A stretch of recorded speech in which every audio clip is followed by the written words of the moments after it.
Hi, so this is a quick tutorial to introduce you to the facilities management self-service site.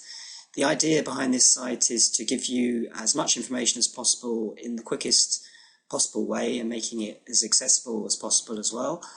And also to give you procedures to follow in particular situations, more information about the building, and also a quick and easy way to send through your requests and to provide us with any comments, observations, or remarks about the building that we are obviously always very interested in.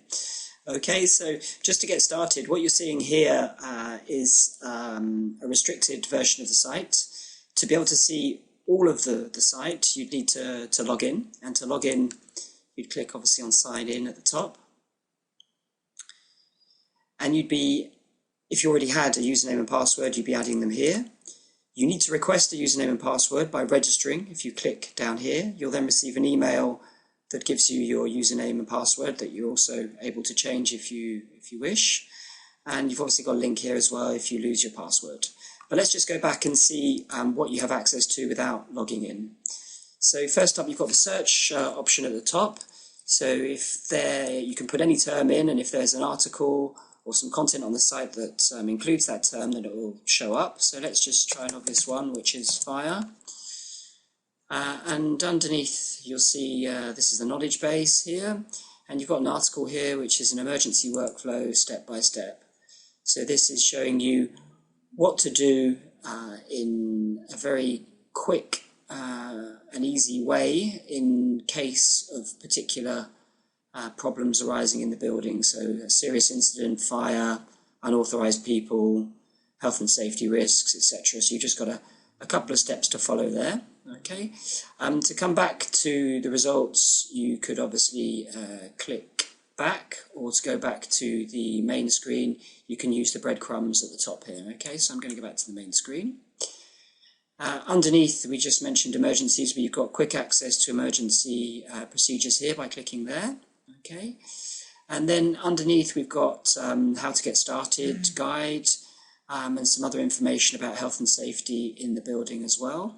Once you're logged in, there'll be other categories that will appear that will give you information about how to use equipment in particular areas of the building, timetables for opening, procedures that the security guards should be following, etc., etc.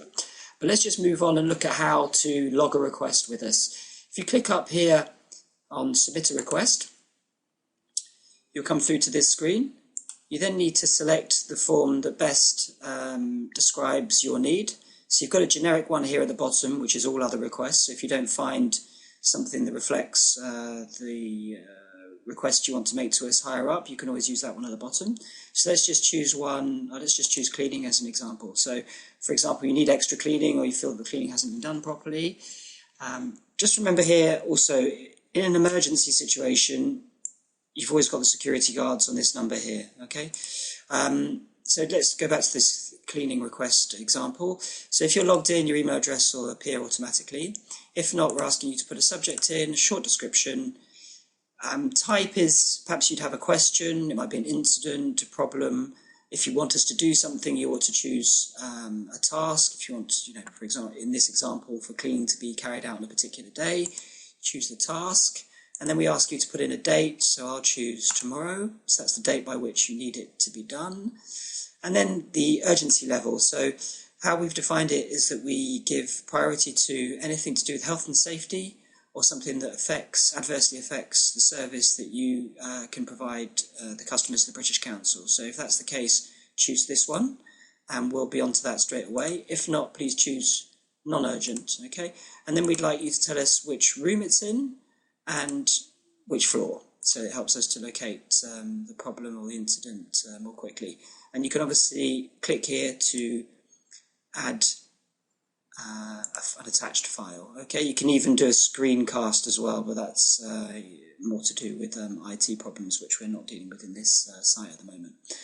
Okay, so once that goes off, you'll get an email confirmation, and that will be pushed straight into our workflow, and we'll be keeping you up to date on how we're getting on with dealing with that. So that about wraps it up for the moment. I'll be doing some other videos to show you more about the other categories that become available once you've logged into the site. So just to remind you again, to log into the site, you need to create an account. You'll receive your email, by email, sorry, your username and password, and then that will give you access to the rest of the site. Okay, thanks very much for watching, and as always, very happy to receive any feedback or suggestions, observations, etc. Thanks very much.